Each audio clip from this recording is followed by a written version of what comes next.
Supreme কোর্টে শুনানি চলার সময়ে ভারতের প্রধান বিচারপতি বি.আর. গাভাইয়ের দিকে জুতা ছুঁড়ে মেরেছেন এক ব্যক্তি। তবে প্রধান বিচারপতির বেঞ্চ পর্যন্ত পৌঁছায়নি জুতাটি। এ ঘটনার সাথে সাথেই পুলিশ হেফাজতে নেওয়া হয় ওই ব্যক্তিকে। জুতা ছুঁড়ে মারা ওই ব্যক্তির নাম রাকেশ কিশোর। তার বয়স ৭১ বছর। তিনি আইনজীবীদের কালো পোশাক পরে আদালতে ছিলেন।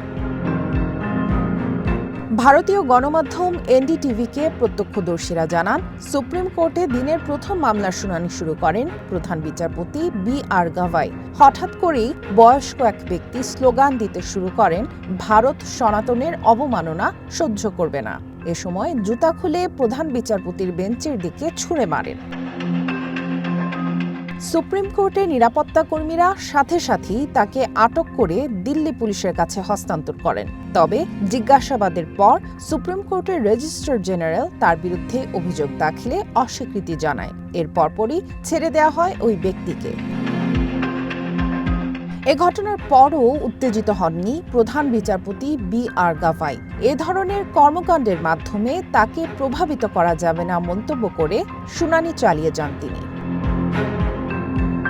ওই ব্যক্তির কাছে এমন একটি প্রক্সিমিটি কার্ড ছিল যা শীর্ষ আদালতের আইনজীবী ও ক্লার্কদের দেয়া হয়। তিনি সুপ্রিম কোর্ট বার অ্যাসোসিয়েশনের সদস্য বলেও জানা যায়। জুতা ছুঁড়ে মারার পেছনে তার উদ্দেশ্য কি ছিল তা এখনো স্পষ্ট নয়। তবে তদন্ত চলছে বলে জানায় দিল্লি পুলিশ।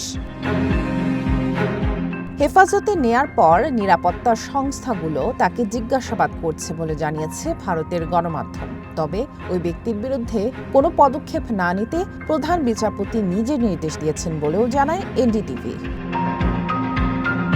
এ ঘটনাকে ভারতের সুপ্রিম কোর্টের প্রতি স্পষ্ট জাতিগত আক্রমণ বলে অভিযোগ করেছেন সুপ্রিম কোর্টের আইনজীবীরা। প্রধান বিচারপতি বি.আর. গাভাই বৌদ্ধ ধর্মাবলম্বী এবং দলিত সম্প্রদায়ের সদস্য। সনাতন ধর্মাবলম্বীদের দেবতা বিষ্ণুকে নিয়ে সাম্প্রতিক এক মন্তব্যের জেরে বেশ কিছুদিন ধরে সামাজিক যোগাযোগ মাধ্যমে তীব্র সমালোচিত হন ভারতের প্রধান বিচারপতি বি.আর. গাভাই। তার ওই মন্তব্যকে দেবতা বিষ্ণুর ভক্তদের প্রতি অবমাননা হিসেবে ক্ষোভ প্রকাশ করেন অনেকে। যদিও বি.আর. গাভাই বলেন, তার বক্তব্যকে ভুলভাবে উপস্থাপন করা হচ্ছে। ধারণা করা হচ্ছে ওই ঘটনার জেরেই এ আক্রমণের শিকার হলেন ভারতের প্রধান বিচারপতি। সামিয়া জান্নাহ, ওয়ান ইন্টারন্যাশনাল ডেস্ক।